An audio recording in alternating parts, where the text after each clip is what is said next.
Thank you, Mr. Speaker. I hope I can get everybody's attention for a minute, and I'll preface this by saying I understand I'm a Democrat, but what I'm going to talk about is just fiscal responsibility, okay? What the Senate has done to the budget is smoke and mirrors. What is going on right now with the FY21 budget is a complete dereliction of duty by the General Assembly. Passing a budget on in the shape that it's currently in to the governor will give the governor a tremendous amount of power to withhold hundreds of millions of dollars. We're pretending as if 20 million people didn't file for unemployment in the month of April alone. We're pretending like this is just, you know what? This is going to be business normal. We're going to open back up. Everything's going to turn back. This is great.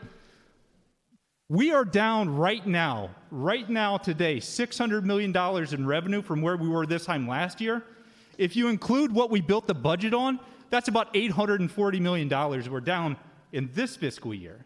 The governor's already mentioned that we're going to be down at least $1 billion in revenue in FY21. But yet, if you look at the budget coming over, we're making it rain. We're writing a blank check. We're telling all these entities that, you know what, we're going to pass a budget and everything is going to be fine. They're going to make decisions based on that.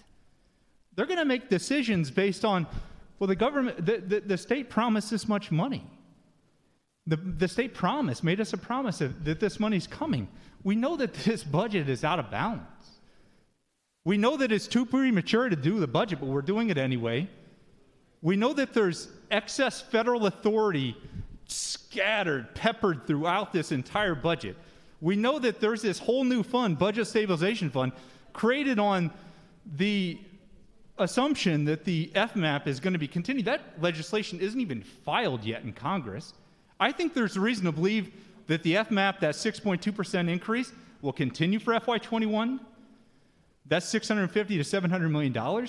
If that happens, there's still going to be massive holes in our budget to fill elsewhere. Now, I love higher education. I love K-12 education. But what we're doing right now is telling people, making promises that in this current time, we know that we cannot uphold. And we are passing a budget on to the governor. I love my time in the House. I love this body. I love the legislative body. Our greatest responsibility as a legislative body is the power of the purse. It really is. That is our greatest responsibility, is to pass a responsible budget that is as balanced as possible. You send a budget on to the governor that's completely out of balance, and you hand over all that power to do withholds wherever they see fit. Now, it's possible that the federal government comes through with that FMAP increase.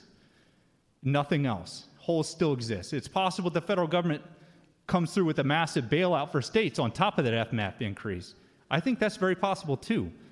But even if they do that, even if they send us billions of dollars, why would we want to create a scenario where we blow through that money in the first fiscal year? We can't. This body, all too often, the age of term limits, looks at things in 1 to 2 year segments. This is a multiple year fiscal impact on revenue to the state of Missouri. Why would we blow through everything in 1 year?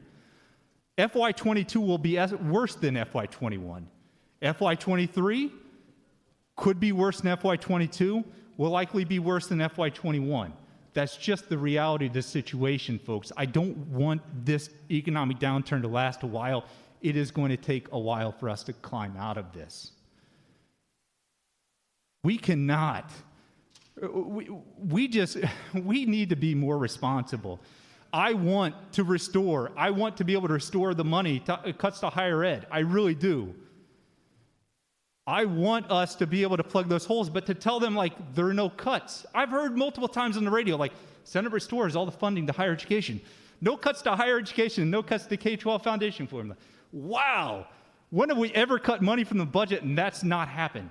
This is this blows my mind. I sometimes wonder if like this is some alternate reality and I'm just in some simulation and this I don't know what's going on right now. But I will say this, like, let's get our act together, folks.